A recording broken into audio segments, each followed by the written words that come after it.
सुनो ध्यान दीजिए, टाइप्स ऑफ कैपेसिटर में क्या हुआ था, पैरेलल प्लेट कैपेसिटर, हाँ कुछ कह रहा है क्या, हाँ स्फेरिकल कैपेसिटर सेकंड पॉइंट है हमारा, और तीसरे नंबर पे आता है क्या, सिलिंड्रिकल कैपेसिटर। तो स्फेरिकल कैपेसिटर किसे कहते हैं, पहला सवाल बोलिए, स्फेरिकल कैपेसिटर कैसा दिखता है, और इसमें आपको फाइंड करना है कैपेसिटेंस। सारे कैपेसिटर में, चाहे वो पैरेलल प्लेट कैपेसिटर का कैपेसिटेंस का फॉर्मूला हो, चाहे वो स्फेरिकल प्लेट कैपेसिटर का कैपेसिटेंस का फॉर्मूला हो, या सिलिंड्रिकल प्लेट कैपेसिटर का में भी हम कैपेसिटेंस ऑफ कैपेसिटर का फॉर्मूला फाइंड करेंगे, इस बात को ध्यान रखिएगा। तो जितने कैपेसिटर होते हैं सारे में कैपेसिटेंस ही डिफरेंट होते हैं सारे केस में। कल कुछ क्वेश्चन भी हम लोग किए थे, शायद याद होगा आपको, नहीं वो बुक कहाँ रखा, शायद कोई बुक यहाँ से ले गया है, बुक कौन लेके गया है, नहीं है यहाँ, कोई बच्चा ले गया है, ऑल इन वन वाला एक ही बुक है, वो नहीं है, CBSE previous year question bank वाला बुक नहीं, कोई इसमें से गर्ल्स लेके गए। आ जाओ जल्दी, आप सुनिए ध्यान दीजिए, रीजन ये है,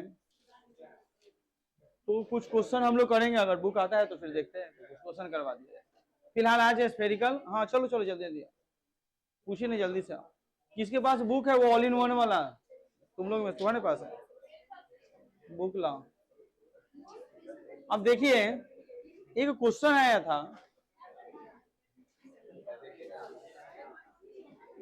अच्छा बैठ जाओ, बैठो बैठो जल्दी से, 5 तो ऑलरेडी हो चुका है, बैठ जाओ,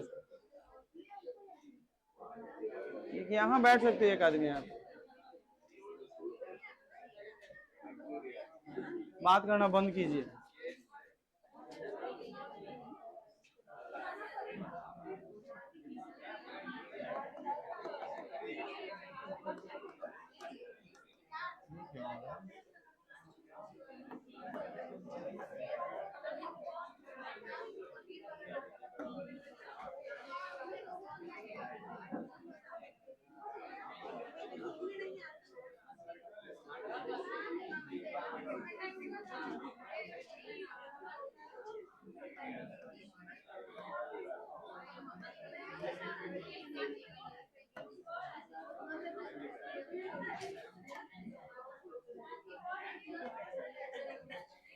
अच्छा सुनिए, शांत हो जाओ, बस 2 मिनट शांति बनाइए, पेपर का डिस्कशन बाद में कीजिएगा, और शांति बनाकर बैठिए, बैठा है तुम लोग,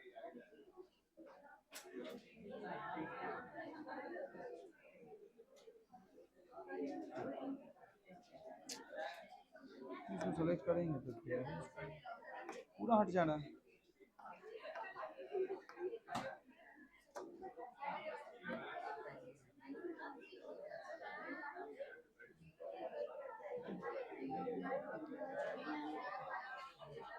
यहाँ ध्यान दो, स्फेरिकल प्लेट कैपेसिटर में सबसे, अब बोलो, अब बात करो तो पूछते हैं पीछे से क्वेश्चन, अब बात ही नहीं कर रहा है। अभी हमने पढ़ाया डाई इलेक्ट्रिक मीडियम में, जब डाई इलेक्ट्रिक स्लैब को कैपेसिटर के बीच में प्लेस किया था तो कैपेसिटेंस का फॉर्मूला क्या है बताइए, खड़े हो जाओ, हाँ तुम ही कह रहे खड़े हो जाओ, बताओ तो, हाँ पिछले क्लास में हमने बताया है कैपेसिटेंस का फॉर्मूला क्या होता है, डाई इलेक्ट्रिक मीडियम में से, मत देखो नीचे, बताओ यहाँ से, हाँ C is equal to A epsilon not T by K plus D minus T,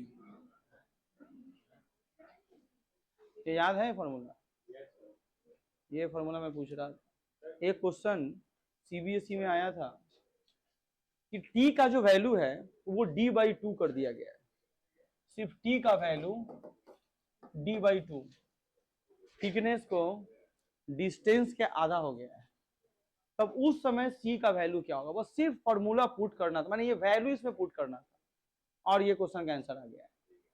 ऐसे क्वेश्चन मुझे लग रहा है कि हाल फिलहाल ज्यादा दिन का नहीं है, 2-3 साल पहले पूछा गया है क्वेश्चन, और यही कॉन्सेप्चुअल, यही कॉन्सेप्ट हमारा यूज करना था डाइलेक्ट्रिक मीडियम में, और ये जो क्वेश्चन आया था वो 5 मार्क्स में पूछे गए, नहीं कभी कभी लॉन्ग आंसर टाइप क्वेश्चंस भी यहाँ से पूछे जाते हैं क्या, ये गलत है, ये तो कल ही तो लिखवाए हैं, इतना जल्दी भूल गया क्या? अब दूसरा सवाल, बैठ जाओ। अब आइए स्फेरिकल, क्या क्या क्या फिर से बोलो। नहीं, के ए एप्सिलॉन नॉट बाई डी, ये बोल रहे हो? ये जब कैपेसिटर जो है हमारा डाई इलेक्ट्रिक मीडियम में प्लेस किया जाएगा, कैपेसिटर का पूरा सिस्टम, तब उस समय कैपेसिटेंस का फॉर्मूला है, यानी कैपेसिटेंस ऑफ कैपेसिटर का फॉर्मूला है C बराबर। और ये जो है ये फॉर्मूला भी वही है। यहाँ पे क्या होता है कि जो T का जो वैल्यू है वो क्या हो जाता है, 0 हो जाता है।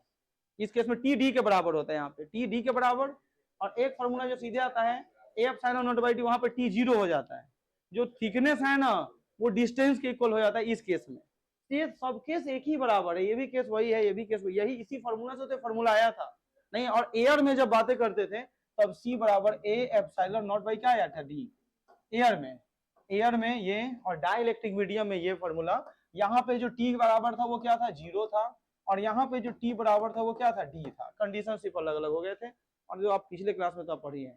आइए स्फेरिकल प्लेट कैपेसिटर क्या होता है कि इसमें सबसे पहले हम लोग क्या करते हैं कि दो कॉन्सेंट्रिक स्फेरिकल स्फेयर को हम लोग कंसीडर करते हैं। कॉन्सेंट्रिक स्फेयर मतलब क्या होगा, एक स्फेयर के ऊपर में एक स्फेयर को कंसीडर किया जाएगा, और इस दोनों स्फेयर के ऊपर जो चार्ज होगा वो इक्वल और अपोजिट चार्जेस कंसीडर किए जाएंगे, बात को ध्यान रखना है। जो आउटर स्फेयर है, जो बाहर वाला स्फेयर है, वो किससे कनेक्टेड रहेगा, अर्थ से कनेक्टेड रहेगा। यानी यहां से इसको हम कनेक्ट करेंगे, ध्यान सुनिए, अर्थ से। और अर्थ में आपको पता है कि पोटेंशियल का वैल्यू क्या होता है, 0। ये भी ध्यान रखना है कि जब ये आउटर स्फीयर अर्थ से कनेक्टेड होगा तो पोटेंशियल 0।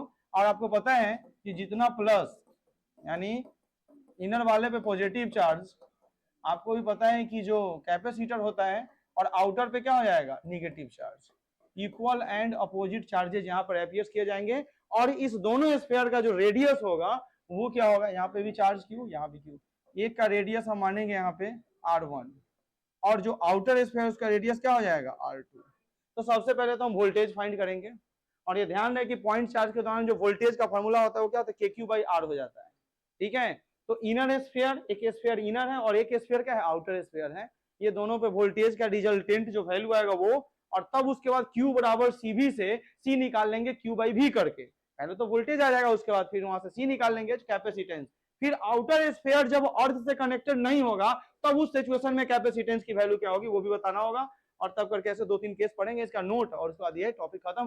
फिर सिलिंड्रिकल में सिर्फ छोटा सा एक फॉर्मूला आएगा सिलिंड्रिकल कैपेसिटर का, वो आपको याद रखना है, 2πRL बटे log R2 बटा R1 का केस होता है सिलिंड्रिकल में। कैपेसिटेंस ऑफ कैपेसिटर का फॉर्मूला बस उतना याद रखना है, बाकी खत्म हो जाएगा। इक्विवेलेंट तब कैपेसिटर आएगा, फिर सीरीज और पैरेलल, और तब ये चैप्टर खत्म। लेकिन ध्यान रहे कि एक नोटिस में दे रहा हूं फिर से, आज कौन सा दिन है, हाँ कल से परसों तक में आपके पास क्वेश्चन पहुंच जाएगा सब्जेक्टिव का। ये बिहार बोर्ड वाले जो है पहले चैप्टर तैयार रखेंगे जिसमें सब्जेक्टिव क्वेश्चन पहले देंगे, ऑब्जेक्टिव दिया नहीं जाएगा एग्जाम के टाइम पे, और ये एग्जाम जो आपका होगा वो वेडनेसडे को होगा।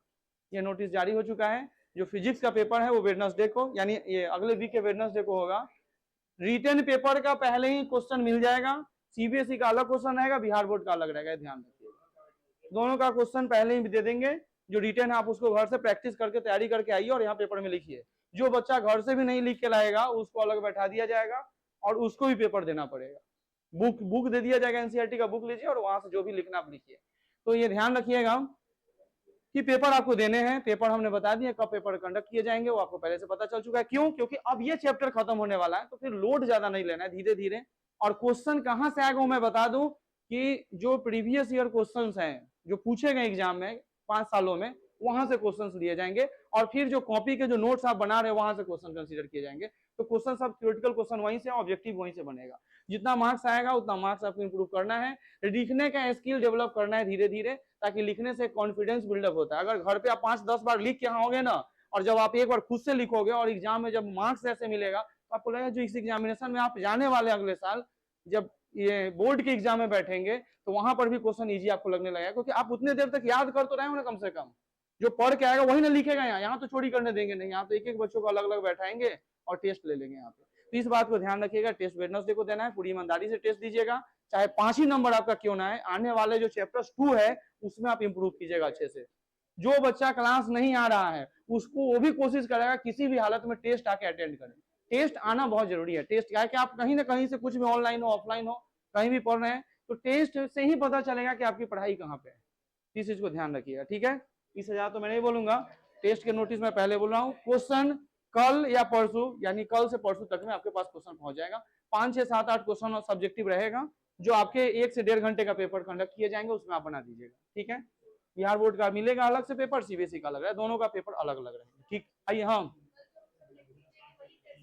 हाँ जो सब्जेक्टिव हम पहले देंगे आपको वही पेपर टेस्ट का ही रहेगा। तो इसलिए सुनिए, अब इसके पीछे कारण समझिए। अगर रैंडम मैं क्वेश्चन पेपर दे दूं ना तो मुझे लग रहा है कि 5% से भी कम मैं बात कर रहा हूँ, 5% से कम लोग हैं जो सब्जेक्टिव का सटीक और सही आंसर लिख पाएंगे। सुन लीजिए, रैंडम अगर क्वेश्चन दे दूं तो, क्योंकि उनको कुछ याद ही नहीं रहेगा। बोलेंगे सर पढ़े तो थे, प्रैक्टिस नहीं किए, भूल गए, बहुत सारे एक्सक्यूज देना शुरू करेंगे। अब रीजन क्या है कि वो टेस्ट के लिए इंटरेस्ट होंगे नहीं, जब टेस्ट सुनेंगे आना बंद, आएंगे ही नहीं। तो इसलिए उनको सब्जेक्टिव दिया जाएगा ताकि उनको पास में इतना तो रहेगा कि ऑब्जेक्टिव में भले 10 में 5 ही नंबर लाए, 2 ही नंबर लाए, लेकिन सब्जेक्टिव में तो उनको इतना पता है ना कि हम पूरा लिख के आएंगे वहां पे, और अवार्ड वहां पे घोषित किया जाएगा। जिस बच्चों का ज्यादा मार्क्स आएगा उनको गिफ्ट मिलेगा। अभी एक लड़का वहां नहीं रहा है, उसका गिफ्ट है रखा हुआ, उसको मिल ही जाएगा। हाँ अच्छा कोई बात नहीं, सुनिए ध्यान दीजिए। अब नेक्स्ट टेस्ट में जो भी बच्चे का आएगा अच्छा मार्क्स इधर से और इस सब से, उन लोगों को गिफ्ट मिला, छोटा बड़ा अमाउंट गिफ्ट जो भी होगा आपको दिया जाएगा, ठीक है। ये ध्यान रखिएगा, टेस्ट के अगले दिन रिजल्ट सेम डे आपको मिल जाएगा। जो सब्जेक्टिव का तो रिजल्ट थोड़ा टाइम लगेगा 1-2 दिन, क्योंकि कॉपी चेक करने के बाद ही मिलेगा।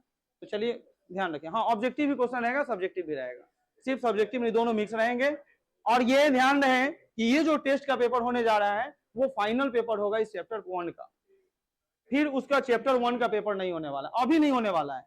फिर चैप्टर 2 का एक नॉर्मल टेस्ट पेपर आप देंगे, फिर एक फाइनल पेपर देंगे। नॉर्मल में सिर्फ ऑब्जेक्टिव सब्जेक्टिव नहीं होगा, और सब्जेक्टिव में जब होगा तब ऑब्जेक्टिव सब्जेक्टिव दोनों साथ में रहेगा, वो भी फाइनल होगा। और ओवरऑल जो बाद होगा, जब पूरा पढ़ाई हो जाएगा तब ओवरऑल सारे चैप्टर्स के एक बार टेस्ट कंडक्ट किए जाएंगे। 3-4 चैप्टर हो जाएगा तो सबका मिला के क्वेश्चन अलग अलग रहेगा, फिर देखते हैं वहां पे आप क्या करते हैं। चलिए, तो स्फेरिकल कैपेसिटर लिखेंगे, this is a system of, अब इसमें लिखना स्टार्ट कीजिए, this is a system of 2 concentric spherical cell. This is a system of 2 concentric spherical, 2 concentric, this is a system of, लिखो, this is a system of 2 concentric spherical cell, CELL करना cell, वो चलता है battery वाला cell के बारे में बात हो रहा है। This is a system of 2 concentric spherical cell. This is a system of 2 concentric spherical cell, लिख लिया, having equal and opposite charges, having equal and opposite charges, having equal and क्या कहेगा, opposite charges, such a charge configuration is, such a charge configuration is possible only, such a charge configuration is possible only, possible क्या कहेगा, only inner sphere, inner sphere and outer sphere, inner sphere and क्या कहेगा, outer sphere, inner sphere and क्या कहेगा, outer sphere is connected to, inner sphere and outer sphere is connected to earth, outer sphere is connected to क्या कहेगा, earth. Now suppose, full stop देख लिखना, now suppose, now suppose R1 and R2, now suppose R1 capital R लिखना, R1 and R2 radius of the spherical cell, CELL, radius of the spherical क्या कहेगा, cell, and Q is the, and Q capital Q लिखना, Q is the charge, and Q is the क्या कहेगा, charge on capacitor, and Q is the charge on the क्या कहेगा, capacitor, यानी Q जो है उस चार्ज को कंसीडर कि Q को चार्ज कंसीडर किया है कैपेसिटर के ऊपर, जो कि चार्ज दिख रहा है यहाँ पे, इक्वल अपोजिट चार्जेज है, ये फिगर को आप बनाइए, and Q is the charge on the capacitor. तो चलिए स्फेरिकल कैपेसिटर की बातें हो रही है, फिगर को ड्रॉ कीजिए यहाँ पे जल्दी से। जल्दी बनाएगा फिगर।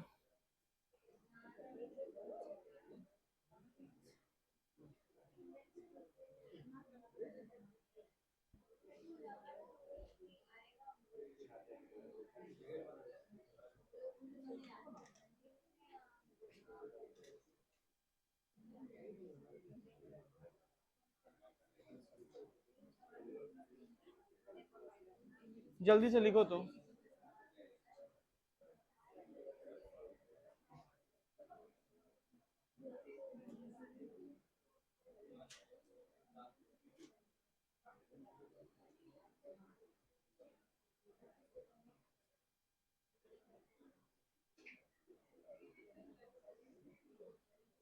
लिख लिया? अच्छा एक बात मुझे बताना कि पोटेंशियल, अगर मैं यहां से पूछूं potential in the inner sphere, अगर मैं लिखूं potential in the inner sphere, तो आपका क्या जवाब होगा? पोटेंशियल का फॉर्मूला है ड्यू टू पॉइंट चार्ज, क्या होता है के क्यू बाई आर हो जाता है, ये फॉर्मूला याद रखना है। लेकिन इनर स्फीयर का फाइंड करने के लिए मुझे क्या करना पड़ेगा बताइए? V, अच्छा इनर स्फीयर पे कैसा चार्ज है? पॉजिटिव, V प्लस, यानी V प्लस इनर स्फीयर के लिए पोटेंशियल फाइंड करना है, तो क्या लिखेंगे? के क्यू बटे क्या कहेंगे? R1 माइनस के क्यू बटे क्या हो जाएगा? R2। ये क्योंकि जो फॉर्मूला हमारा होता है ड्यू टू पॉइंट चार्ज का, वो क्या होता है? K Q by R. Potential का formula due to point charge क्या होता है? K Q by R. Electric field intensity क्या होता है? याद करो, के क्यू बाई आर स्क्वायर। अब समझिएगा। अब ये बहुत बार बच्चे ये सोच रहे हैं कि ये माइनस क्यों हो रहा है, यहाँ प्लस क्यों नहीं हुआ? पहला सवाल। नहीं, एक बात मुझे बताइए कि एक स्फीयर के अंदर अगर एक स्फीयर को रखा जाएगा तो डिस्टेंस बढ़ेगा कि घटेगा? पहला सवाल। मैं क्या पूछ रहा हूँ कि एक स्फीयर है, उसके अंदर एक स्फीयर रख दो, तो उसके अंदर का डिस्टेंस बढ़ा या कम गया? अभी सोच रहा है। अच्छा बॉटल को देखा है? वो बॉटल को देखो, अरे बॉटल को समझ रहे हो ना? अब नहीं दिख रहा तो सोचो, इमेजिन करो, उसमें पूरा पानी फुल हो गया और इस पेन को उसके अंदर ऐसे शिफ्ट कर दो। अब देखो जितना ये पेन बॉटल के अगर जितने हिस्सों में जाएगा उतना पानी ऊपर से बाहर आ जाएगा, तो पानी बढ़ेगा कि घटेगा? पानी तो कम गया ना भाई। अब सोचिए कि इस स्फीयर के अंदर एक स्फीयर रखा हुआ है, तो इस बड़ा वाला स्फीयर का जो एरिया होगा ना, वो इस स्फीयर के वजह से क्या हो जाएगा? कम जाएगा। उतना जगह तो इंगेज कर देगा वो।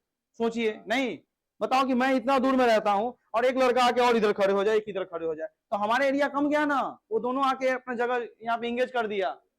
तो ये बात समझिएगा। तो एक रीजन तो ये हो गया कि यहाँ पे जो R1 है वो यानी ये बड़ा हो जाएगा और जो R2 है वो क्या हो जाएगा? छोटा पड़ जाएगा। इस वजह से यहाँ R2 हमने छोटा कंसीडर कर लिया। आप तो ऐसे सोच सकते हो, या फिर दूसरा सोचने का ये तरीका होगा कि जो इनर स्फीयर है उस पर चार्ज क्या है? पॉजिटिव है, और जो आउटर स्फीयर है उस पर चार्ज क्या है? निगेटिव है। तो प्लस माइनस रिजल्टेंट फाइंड करने के लिए प्लस माइनस क्या होगा? माइनस। तो निगेटिव चार्ज की वजह से भी तो माइनस यहाँ हो सकता है। यार बोलो, जोड़ने पे दोनों का जोड़ना है पोटेंशियल इनर में, ये इसका पोटेंशियल भी जोड़ना है, इसका पोटेंशियल भी जोड़ना है, दोनों स्फेरिकल सेल का। तो वहां पर ऐसे भी तुम बना सकते हैं। अरे वो तो बताओ जल्दी। तो दोनों केस होगा ना। अब यहां से आपको क्या करना है? एलसीएम लो इसका और वैल्यू बताओ कितना आएगा, फाइंड करो। क्या लिखेंगे? R1 into are. अच्छा बताओ, R1 से R1 जाएगा और ये KQ, अच्छा KQ दोनों में है, हम क्या कर लेते हैं? कॉमन। तो KQ को कॉमन करेंगे तो क्या बचेगा? R2 माइनस, ये सबको पता है R2 माइनस R1। अच्छा K को कभी कभी क्या लिखते हैं? 1/4 पाई एप्सिलॉन नॉट। तो बच्चा V प्लस, यानी ये इनर स्फीयर में जो पोटेंशियल वो क्या है? पॉजिटिव है। ये ध्यान रखिएगा, वही फाइंड कर रहे हैं। और K का वैल्यू क्या होता है? 1/4 पाई एप्सिलॉन नॉट। अब तो बातें बराबर है, 1 लिखो या 1 नहीं लिखो चलेगा।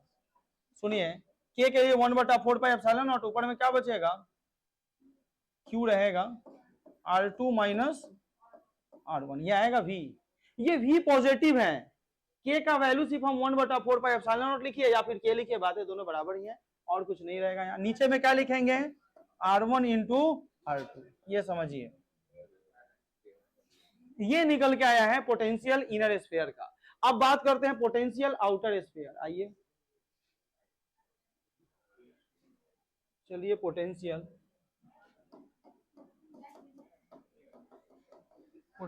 एट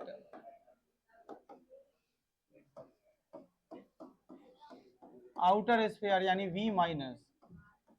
अब बताओ कि इसकी वैल्यू कितनी हो जाएगी, zero.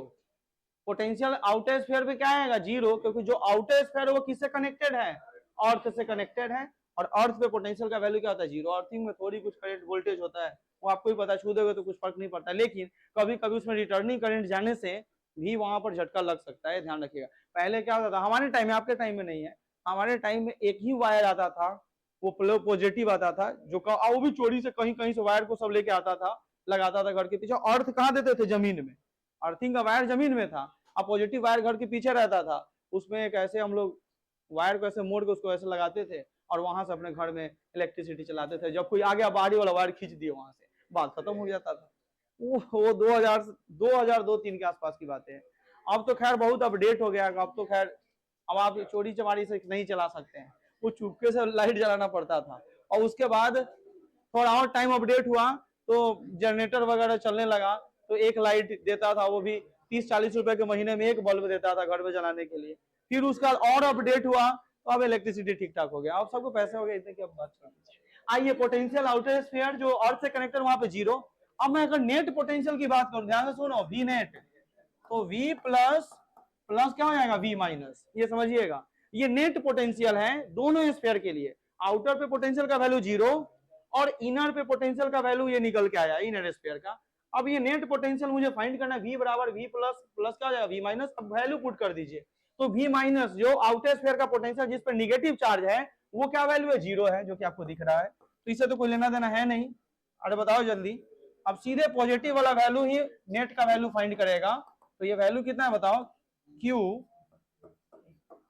R2 minus R1 upon 4 pi epsilon not R1 into R2। ये है नेट वोल्टेज स्फेरिकल कैपेसिटर का, टोटल वोल्टेज का फॉर्मूला यही निकल के आया है। अब वोल्टेज से आपको भी पता है कि मुझे क्या फाइंड करना है, C। Q बराबर क्या होता है, याद करो, CV। तो बच्चा C बराबर क्या हो जाएगा, Q बाई V। अब जो ये V का वैल्यू यहां पुट कर दीजिए, तो क्या निकल के आएगा बताओ, Q बाई, और ये C V का वैल्यू कितना है, Q R2 minus R1 upon 4 pi epsilon not R1 into R2। सुनिए, ये वैल्यू इसके बटे में है, इसके बटे में वैल्यू है, तो ये नीचे से ऊपर कहां जाएगा, सीधे ऊपर शिफ्ट होगा, कोई बोल ही नहीं रहा है। अब यहां सुनिए, अब ये Q से Q क्या होगा, और ये ऊपर जाएगा, क्या लिखेंगे, 4 pi epsilon not R1 into R2, और बटे में क्या बचेगा, ये देखिए, ये C का value, final value, capacitance of capacitor in spherical capacitor, और ये वैल्यू फाइंड करेंगे 4 pi epsilon not R1 into R2 बटे में R2 माइनस R1। ये लीजिए, ये फॉर्मूला का इस्तेमाल आप करिएगा, VBI यहीं तक मुझे पहुंचाना था आपको। अब आप एक काम कीजिए, लिखिए तो इसको,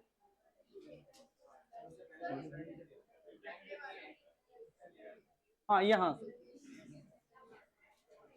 ये लिखिए, ये लिखिए,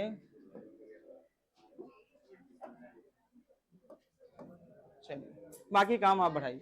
हाँ हाँ, टी पीछे तो वी नेट टोटल में ना आएगा, वी नेट पॉजिटिव निगेटिव दोनों के कारण है वी नेट पोटेंशियल। सी तो हाँ, तो सी इसी के लिए आया, टोटल के लिए आया सी। लिखिए इसको, पहले बातें करना बंद करो, नहीं तो सवाल पूछेंगे। लिखो, क्वेश्चन बताने के लिए रेडी हो जाए, जल्दी से लिखिए, जल्दी फटाफट खटाखट कीजिएगा, समय नहीं लगाइएगा, समय बचाइएगा।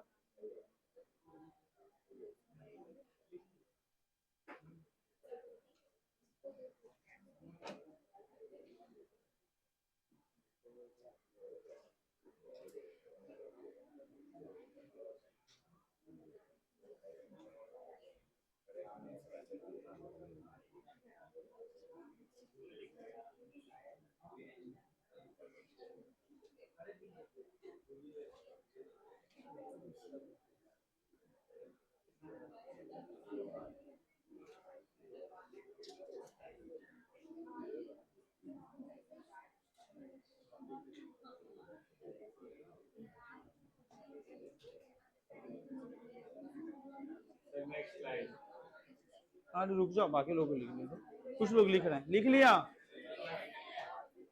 तो लिखिए, लिख रहे होंगे आप।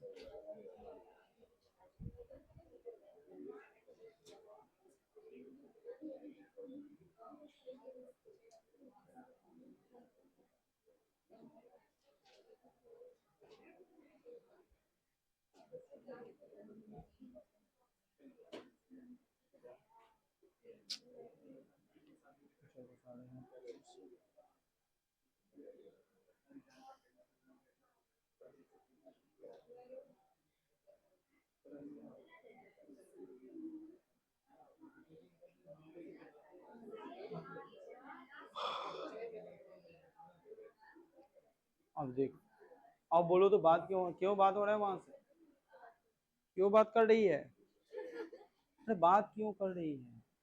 अब इसके पीछे कोई रीजन नहीं है, बात के पीछे कोई रीजन होता है। आदमी को मुंह देखिए बोले नहीं कि बबलू जी आप चिंतित क्यों हैं, आपका फेस देखे से लग रहा है, अरे बबलू तो कुछ कह भी नहीं रहा है, जबरदस्ती उससे बात किया जा रहा है। बात करने के पीछे कोई लॉजिक होना चाहिए, कोई लॉजिक नहीं है, मुंह भगवान दिए बोलेंगे और कुछ क्या कीजिएगा। चलिए नीचे में आइए, एक नोट अभी तक नहीं लिखे हैं, लिखिए जल्दी से।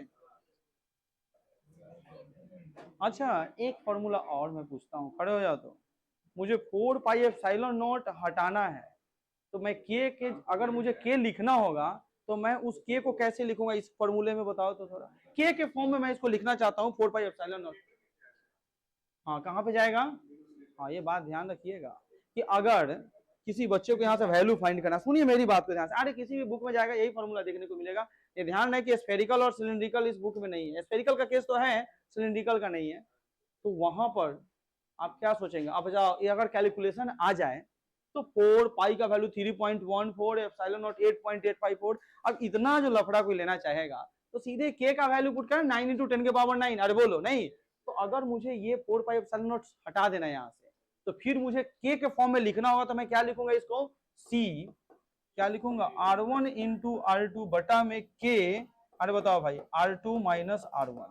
ये देखिए क्योंकि के का वैल्यू क्या होता है 1/4 पाई एप्सिलॉन नॉट, वही ना 4 पाई एप्सिलॉन नॉट ऊपर गया है जो ये ऊपर में लिखा हुआ है। अब आसानी से आप इस के को लिख सकते हैं 9 × 10⁻⁹। ये जो के है वो क्या शो करेगा बताइए, 9 × 10⁻⁹ न्यूटन मीटर स्क्वायर पर कूलम स्क्वायर। ये देखिए ये वही, अब ये डाइलेक्ट्रिक वाला के नहीं समझ लीजिएगा, बहुत बार बच्चा, इसीलिए हम इसको 4 पाई एप्सिलॉन नॉट लिखे हैं। जो दिमाग लगाएगा वो यहाँ तक पहुंचेगा, जो नहीं लगाएगा फिर उसमें फंस जाएगा, वैल्यू पुट करने के बाद उससे कैलकुलेशन आसान होगा ही नहीं, वो बनाते रह जाएगा, तब तक 4 क्वेश्चन का समय खत्म हो जाएगा। अब ले छोड़ दिया, उसको छोड़ के आगे बढ़ जाएगा, स्किप करेगा, उसके अलावा 2 क्वेश्चन और छूट जाएगा। तो ध्यान रखिएगा कि 4 पाई एप्सिलॉन नॉट को के में पहले बदल दीजिए, आसान होगा आपको वैल्यू पुट करने में, और नहीं तो फिर बाकी घूमते फिरते रहिए उस क्वेश्चन में, और क्या। फिर आप तो ज्ञानी हैं, बात समझ में आया कि नहीं आया। तो अगर किसी को इस 4 पाई एप्सिलॉन नॉट से बचना है तो फिर ये के का इस्तेमाल यहाँ पे कर दो, क्योंकि के जो होता है ना, वो के जो होता है 1/4 पाई एप्सिलॉन नॉट के बराबर ही होता है, और इसकी जो न्यूमेरिकल वैल्यू है वो 9 × 10 के पावर क्या है 9 है। चलिए अब आइए, अगर सेकंड वाला कैपेसिटर, यानी सॉरी कैपेसिटर बोलते हैं, ये जो रेडियस है स्फेरिकल सेल, जो सेकंड वाला स्फेरिकल सेल है, यहाँ पे अगर ये देखिए आप फिगर यहीं पे है ना, ये देखिए अगर इस स्फीयर का जो रेडियस है, जो बड़ा आउटर स्फीयर है, आउटर स्फीयर का रेडियस, ध्यान से सुनो, अगर इस आउटर स्फीयर का रेडियस इंफिनिटी माना जाएगा तब कैपेसिटर ऑफ कैपेसिटेंस का फॉर्मूला क्या होगा। आउटर स्फीयर स्फेरिकल सेल है ना, आउटर स्फेरिकल सेल, इसका रेडियस अगर इंफिनिटी हो जाए तब इनर का तो R1 रहेगा, तब C का फॉर्मूला हम क्या लिखेंगे वो ध्यान रखिएगा। तो आइए इस बार इसका जिक्र करते हैं पहले, तो लिखो, अब यहां ध्यान से देखो, R2 टेंड्स टू इंफिनिटी, अगर R2 नोट का पहला पॉइंट है, या केस 1 करते हैं, नोट ही लिख दो ना, नोट नंबर 1, अगर R2 इंफिनिटी हो गया, यानी आउटर स्फीयर का जो रेडियस है वो इंफिनिटी को टेंस यानी वैल्यू को वेरी कर रहा है, तब C जो होगा 4 पाई एप्सिलॉन नॉट R1 हो जाएगा। सी की वैल्यू जो आ जाएगी 4 पाई एप्सिलॉन नॉट क्या होगा R1 कैपेसिटेंस की वैल्यू, जब R2 इंफिनिटी होगा तब का केस है ये, लिख के तब नीचे में लिखना दैट इज, जल्दी से इसको लिखो और नीचे में लिखना शुरू करो, that is a single conductor. अब तो R2 इंफिनिटी हो गया है तो एक ही बचेगा ना, सिंगल कंडक्टर पॉजिटिव वाला ही बचेगा सिर्फ, that is a single conductor, क्योंकि R2 इंफिनिटी है तो एक कंडक्टर बचा पॉजिटिव वाला, क्योंकि R2 तो निगेटिव वाला चार्ज का ना, आउटर स्फीयर ना जिसका पोटेंशियल 0 है।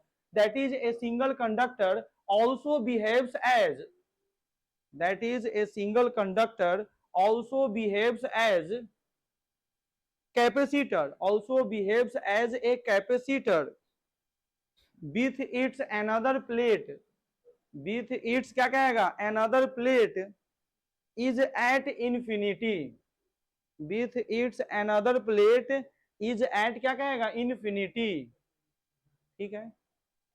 that is a single conductor also behaves as क्या कहेगा capacitor, लिख लिया, ठीक है। with its another plate is at क्या कहेगा infinity, यानी जो दूसरा वाला प्लेट है कैपेसिटर का, जो आउटर वाला है वो कहां रहेगा इन्फिनिटी पे रहेगा, इन्फिनिटी टेंड्स टू क्या हो जाएगा 0 हो जाएगा क्या, ठीक है। अच्छा एक बात बताओ, अगर इस वैल्यू को मुझे अगर जोड़ना हो, नहीं अगर मुझे दो वैल्यू लिखा है, इससे पहले जो कैपेसिटेंस फाइंड किए हैं सी बराबर क्या फाइंड किए बताओ, अब बोल ही नहीं रहा।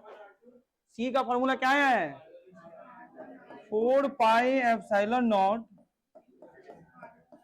और ये R2 माइनस R1 अब plus 4 pi epsilon not R1, थोड़ा इसको कैलकुलेट करो तो क्या वैल्यू आ रहा है,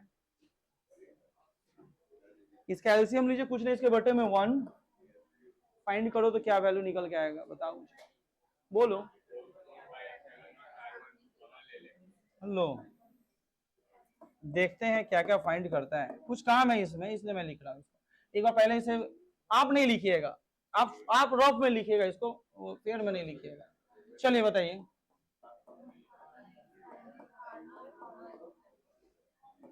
अब ये बताओ, ये 4 पाई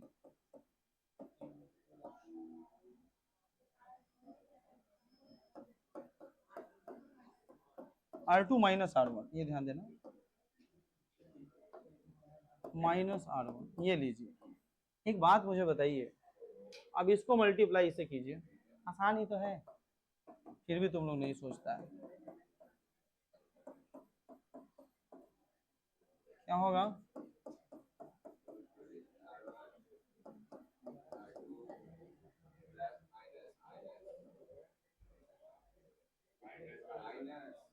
हाँ, हमें लिखना नहीं, तुम लोग क्या लिखेंगे R1 का, ये एक केस आ रहा है,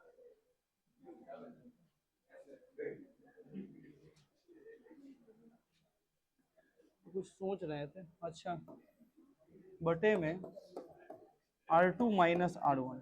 अच्छा एक बात मुझे बताओ,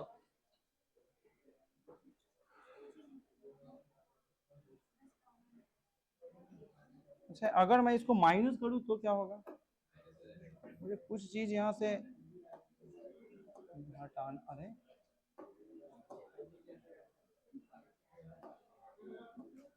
अगर माइनस करेंगे, अरे यार तो फिर क्या होगा,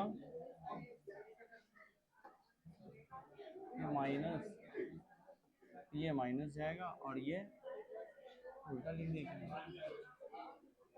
अच्छा यहाँ भी माइनस, साइन बदल दो यहाँ पे, ये माइनस और ये प्लस, अच्छा जोड़ना नहीं और घटाना पड़ेगा, समझ गए, तो फिर क्या निकल के आएगा 4 पाई एप्सिलॉन नॉट R1 का स्क्वायर बटे में 2 माइनस R1 माइनस। अच्छा इससे आप क्या समझ रहे हैं, आप आखिर इसको लिखने का पीछे रीजन क्या है बताओ तो, एक बार तो हमने प्लस किया, फिर बाद में माइनस भी किया और एक वैल्यू हमने फाइंड किया है, ये किस सिचुएशन में ये सी का वैल्यू होगा, ये सी की वैल्यू फाइंड हुआ है, ये सी निकाले, ये फॉर्मूला कब यूज किया जाएगा बताइए, आप बोलो। यहाँ पे R1 का स्क्वायर किया गया है, ठीक है।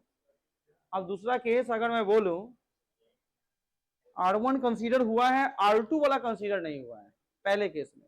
यानी ये सिचुएशन ये कह रहा है कि आउटर स्फीयर, ध्यान सुनिएगा, जब आउटर स्फीयर जो है यानी स्फेरिकल सेल जो है, जब वो अर्थ से कनेक्टेड नहीं रहेगा तब उसकी कैपेसिटेंस की फॉर्मूला क्या होगी। ये बात यहीं पे इसीलिए लिखा गया है फॉर्मूला, जो हमने लिखा है ना सी का, जब आउटर स्फीयर अर्थ से कनेक्टेड, जैसे मैंने ये बनाया था ना, ये ध्यान से सुनो, ये अब ये कनेक्टेड नहीं है।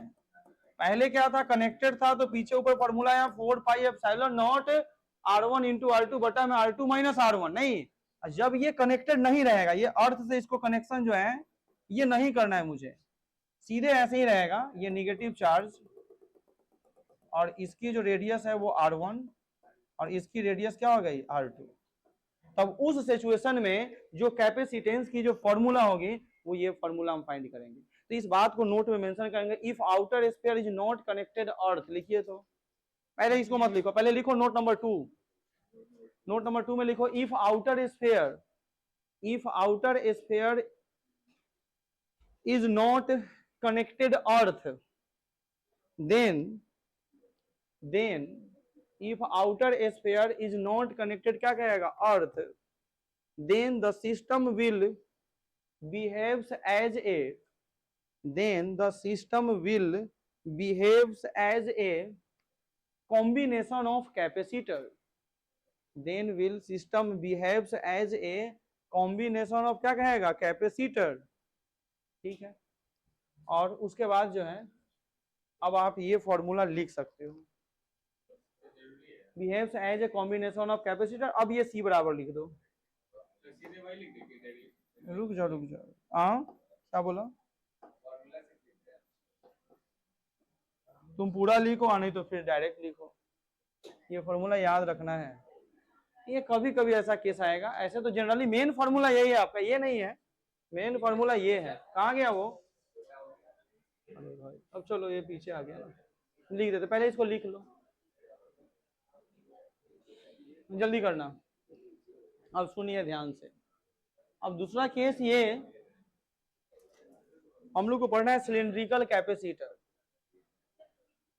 लिखेगा सिलिंड्रिकल कैपेसिटर। अच्छा इसको जल्दी से लिख लो, लिखने के बाद लिखिएगा सिलिंड्रिकल कैपेसिटर, लिख लिया तो जल्दी से लिखो।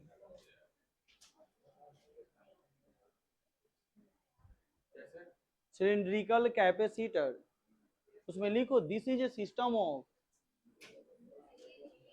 तो जल्दी से लिखो इसको, लेट नहीं करो। This is a system of 2 TW, 2 coaxial cylinder, cylindrical capacitor, उसमें लिखो this is a system of 2 TW, 2 coaxial, COAXIAL, coaxial cylinder. This is a system of क्या कहेगा, 2 कोएक्सियल क्या कहेगा, हाँ सिलिंड्रिकल कैपेसिटर टॉपिक हमारा, उसमें लिखना है this is a system of 2 TW, 2 coaxial cylinder, हो गया, having equal and opposite charges. This is a system of 2 coaxial cylinder having equal and opposite charges. Then the capacitance of capacitor is given as having equal and opposite charges. Then the capacitance of capacitor is given as, अब C की value बतानी है, हाँ क्या लिखा, this is a system of 2 TW, 2 coaxial cylinder, हो गया, having equal and opposite charges, हो गया। Then the capacitance of capacitor is given as, यानी सी की वैल्यू यहां फाइंड करनी है, तो सी बराबर 2 pi R epsilon not log R2 बटे R1,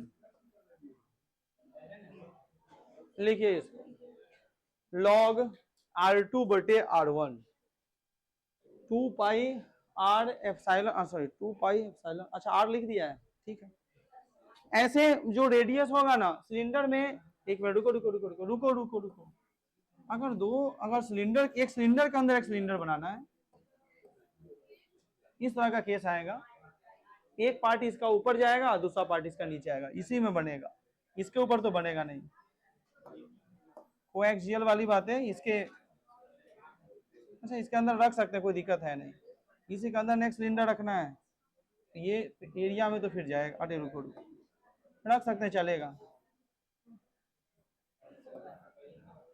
ये है तो सिलेंडर में हम क्या कंसीडर करेंगे, लेंथ, रेडियस नहीं, ये दोनों का लेंथ, ये बड़ा वाला लेंथ कंसीडर होगा और ये छोटा लेंथ होगा। पॉजिटिव अंदर वाले पे और बाहर पे क्या होगा, निगेटिव चार्जेस एपियर्स हो जाएंगे Q, और यहाँ माइनस। फिगर बनाना कोई जरूरी नहीं है, तो रेडियस नहीं तो फिर दोनों का रेडियस बड़ा छोटा होगा। Length 2 pi R L, 2 pi L epsilon not, 2 pi L epsilon not. Log क्या लिखेंगे, अगर ये सेंटर होगा तो ये R1 और यहां से रेडियस क्या हो जाएगा R2। बस बड़ा बड़ा लेंथ कंसीडर करना है, आउटर स्फीयर का लेंथ लेना है, टोटल लेंथ L। ये फॉर्मूला याद रखेगा, ये log R2 बटा R1, ये फॉर्मूला याद कर लीजिएगा सिलेंडर के लिए, क्योंकि फॉर्मूला ही आपके काम में आने वाले हैं। जेईई मेंस में क्वेश्चन एक बार हुआ है, इस वजह से हमने लिखवा दिया। ऐसा सिलिंड्रिकल बोर्ड नहीं पढ़ना है और ना ही आपको स्फेरिकल का ज्यादा केस पढ़ना है, आपको सिर्फ पैरेलल प्लेट कैपेसिटर याद रखना है, जो बोर्ड के पॉइंट ऑफ व्यू से है। दोनों हमने लिखवाया, अपनी तरफ से लिखवा दिए ताकि आपको याद रहे, ठीक है। नीचे में लिखेंगे इक्विवेलेंट, स्टार लगा के लिखिएगा, इक्विवेलेंट कैपेसिटेंस, स्टार लगा के लिखो, इक्विवेलेंट कैपेसिटेंस, जिसका दूसरा नाम है ग्रुपिंग ऑफ कैपेसिटर। टॉपिक डालिए इक्विवेलेंट कैपेसिटेंस और स्लैश देकर लिख देना ग्रुपिंग ऑफ, क्या कहेगा, कैपेसिटर, ग्रुपिंग ऑफ कैपेसिटर। इसका एक नाम और है कॉम्बिनेशन ऑफ कैपेसिटर, लेकिन आप वो छोड़ दीजिए, ग्रुपिंग ऑफ कैपेसिटर लिख के रहने दीजिए। लिख लिया। अच्छा एक बात बताओ, ग्रुपिंग ऑफ कैपेसिटर का मतलब क्या होता है, बोलो तो, बोलिए। ग्रुपिंग ऑफ कैपेसिटर का मतलब यानी एक से ज्यादा कैपेसिटर हो और सब एक दूसरे से क्या हो, कनेक्टेड हो। नहीं, पहला दूसरे से, दूसरा तीसरे से। अगर मैं इस तरह का कॉम्बिनेशन बनाऊं, अब आपको ये पता नहीं है, ये देखिए, ये पहला कैपेसिटर, इससे दूसरा जुड़ा हुआ है, इससे तीसरा जुड़ा हुआ है, ऐसे करके एन में Cn, C3, C2 और ये क्या हो गया C1। ये ध्यान से देखिएगा। तो एक वैसा सिस्टम या फिर एक वैसा ग्रुपिंग जिसमें एक से ज्यादा कैपेसिटर जुड़ा हुआ हो, तो उसको क्या बोलते हैं, ग्रुपिंग ऑफ कैपेसिटर, या फिर इसको बोला जाएगा कॉम्बिनेशन ऑफ कैपेसिटर। नहीं, पहला चार्ज होगा, दूसरा चार्ज होगा, दूसरा से तीसरे, तीसरे से चौथे, ऐसे चार्ज होते जाएगा, तो एक कॉम्बिनेशन बना लिया है। यानी अगर किसी इलेक्ट्रिकल डिवाइस को 5 कैपेसिटर की जरूरत है, तो वहां सब एक दूसरे से ग्रुपिंग में ही लगेगा, ऐसे तो लगने वाला है नहीं, सिंगल से तो चार्ज नहीं हो पाएगा, बड़ा मशीन है तो 3, 4, 5 कैपेसिटर यूज होगा, तो इसी को। अच्छा एक बात बताइए, ग्रुपिंग ऑफ कैपेसिटर का इक्विवेलेंट कैपेसिटेंस फाइंड करना है, तब उस समय आप क्या लिखेंगे, सी इक्विवेलेंट का मतलब क्या हो जाएगा, सी, इसको सी इक्विवेलेंट का मतलब हो गया इक्विवेलेंट कैपेसिटेंस, जिसका फॉर्मूला होगा Q नेट बटा क्या लिखेंगे, V नेट। इसका मतलब है कि ग्रुपिंग ऑफ कैपेसिटर में इक्विवेलेंट कैपेसिटेंस का फॉर्मूला होता है Q नेट बटा V नेट, यानी जितना चार्ज होगा उतना ही क्या होगा, वोल्टेज होगा। पूरे सिस्टम में जितना चार्ज है, नेट चार्ज अपन क्या कहेंगे, नेट वोल्टेज, यानी चार्ज और वोल्टेज की वैल्यू अगर सेम हो गई उस सिचुएशन में, यानी जिस अमाउंट से चार्ज बढ़ रहा है उसी अमाउंट से वोल्टेज भी बढ़ते जा रहा है, चेंज होते जा रहा है। नहीं, अगर 20 का चेंज चार्ज में आ रहा है तो 20 का चेंज वोल्टेज में भी आ रहा है। अगर आप वोल्टेज बढ़ाते जा रहे हो, चार्ज भी बढ़ते जा रहा है, इक्वल अमाउंट में बढ़ना चाहिए, ध्यान रहे। तब उस केस में हम कह सकते हैं कि जो कैपेसिटेंस है वह कैसा है, इक्विवेलेंट कैपेसिटेंस है, नेट चार्ज और नेट वोल्टेज के हिसाब से। क्योंकि आपको पता है कि जो Q जो होता है वो प्रोपोर्शनल किसके होता है, V के। जितना चार्ज बढ़ाइएगा उतना ज्यादा वोल्टेज बढ़ता जाएगा, या जितना वोल्टेज बढ़ाइएगा उतना ज्यादा चार्ज बढ़ेगा।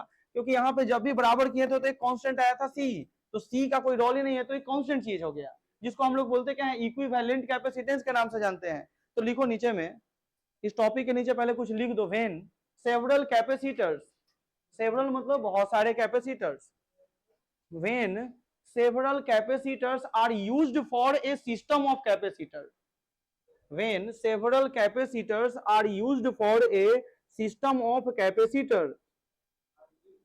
for a system of capacitor,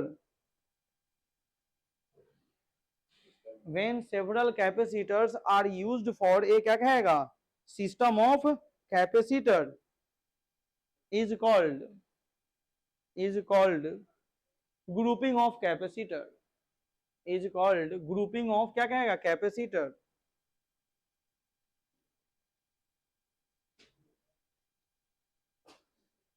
लिख लिया। अब यहां पे लिखेगा नीचे में there are two types of grouping of capacitor. There are two types of क्या कहेगा ग्रुपिंग ऑफ कैपेसिटर। पहले का नाम लिख लो सीरीज ग्रुपिंग, जिसका दूसरा ग्रुपिंग के बाद स्लैश देके लिखना कॉम्बिनेशन। सीरीज ग्रुपिंग या स्लैश देके लिखिएगा कॉम्बिनेशन। सीरीज कॉम्बिनेशन भी इसको बोलते हैं, सीरीज ग्रुपिंग का ये एक ही बात है। दूसरा का नाम लिखिएगा पैरेलल ग्रुपिंग, स्लैश देके लिख देना कॉम्बिनेशन। माने एक नाम पढ़िए, या तो आप पैरेलल ग्रुपिंग बोलिए या फिर आप पैरेलल कॉम्बिनेशन कहिए, ठीक है। पैरेलल पहला बोले हैं सीरीज ग्रुपिंग स्लैश देके कॉम्बिनेशन, दूसरा में बोले हैं पैरेलल ग्रुपिंग और स्लैश देके कॉम्बिनेशन। नाम पढ़ने का दो तरीका, या तो आप सीरीज ग्रुपिंग कहिए या फिर सीरीज कॉम्बिनेशन कहिए, या दूसरे का नाम क्या है, या तो आप पैरेलल ग्रुपिंग कहिए या फिर क्या कहिए पैरेलल कॉम्बिनेशन कहिए। तो ग्रुपिंग और कॉम्बिनेशन एक ही चीज होता है, दोनों अलग चीजें नहीं है, इस बात को ध्यान रखिएगा। हाँ बोलो फिर से, अब ध्यान से सुनेगा। यहाँ पे दूसरा केस है, अब ये इक्विवेलेंट वाला बात हम लिख लेते हैं। नीचे में कोई अभी ये पॉइंट टू नहीं लिखेगा, अभी फिलहाल नीचे में लिखो for any type of combination, लिखो तो for any type of combination, इसी के नीचे कंटिन्यू चलते जाएगा। For any type of combination we can always find a capacitor. For any type of क्या कहेगा, for any type of combination we can always find a capacitor which takes same charge, which takes क्या कहेगा same charge under same voltage, which takes same charge under same voltage, हो गया। हाँ, which takes same charge under क्या कहेगा same voltage is called equivalent capacitance, is called equivalent क्या कहेगा capacitance, is called equivalent capacitance. अब यहाँ पे ये फॉर्मूला आप लिख दीजिए, C इक्विवेलेंट बराबर Q नेट बटा V नेट, ठीक है। जल्दी से लिखो। अब देखिए एक बात मैं बता दूं आपको, लिखो तो जल्दी से।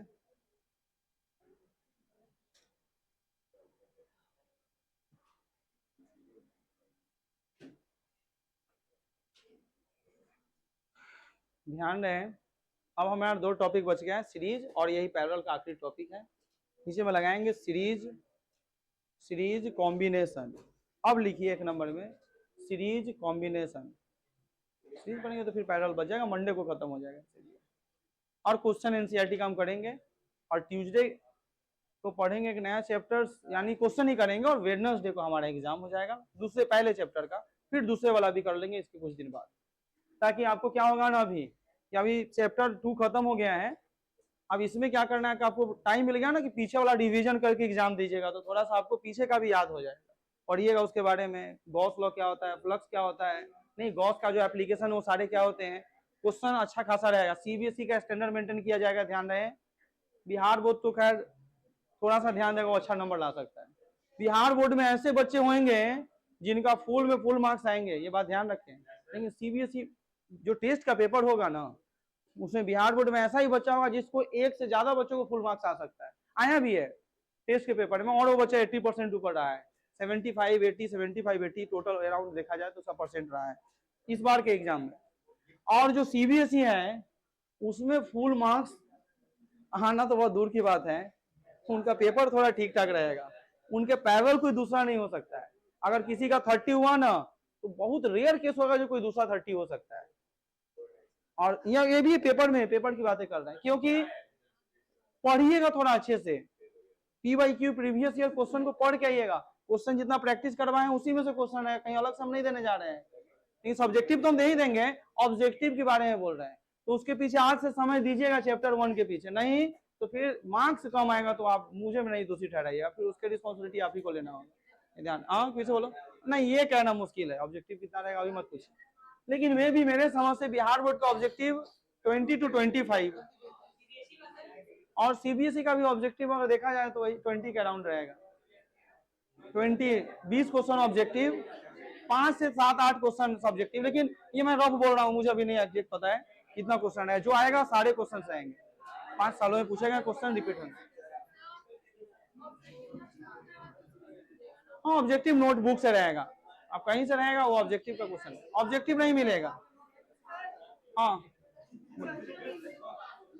एसर्शन रीजन टाइप हाँ रहेगा, सीबीएसई बिहार बोर्ड में नहीं रहेगा एसर्शन रीजन।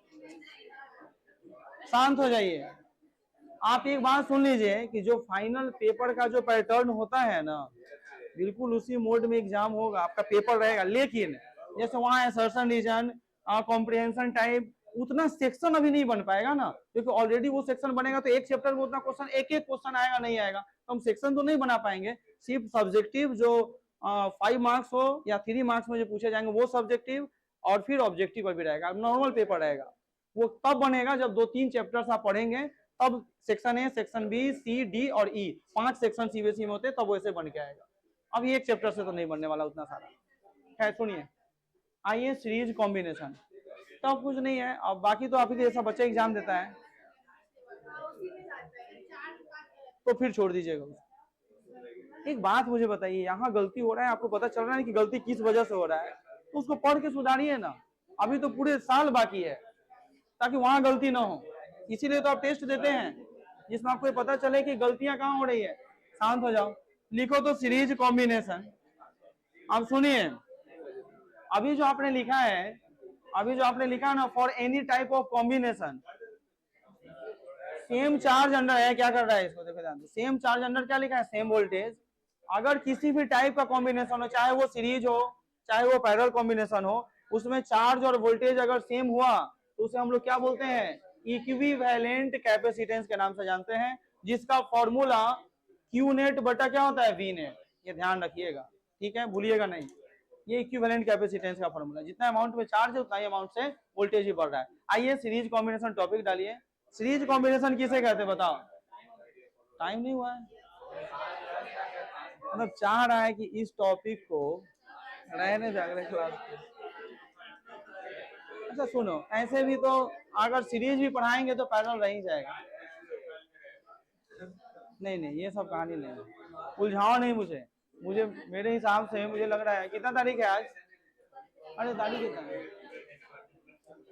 15, 16, 17, हाँ ठीक है, 3 दिन आगे हैं, मतलब 3 दिन पहले खत्म होना चाहिए था, 12 तारीख तक हो जाना चाहिए था, 16-17 को हुआ तो 3-4 दिन का मेंटेन, ठीक है कर लेंगे ऐसे।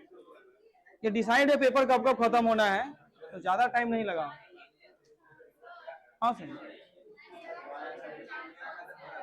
एक मिनट शांत, हाँ कुछ बारे शांत हो जाओ, बोलो। हाँ हाँ लेकिन उसमें से क्वेश्चन छांट दिया जाएगा,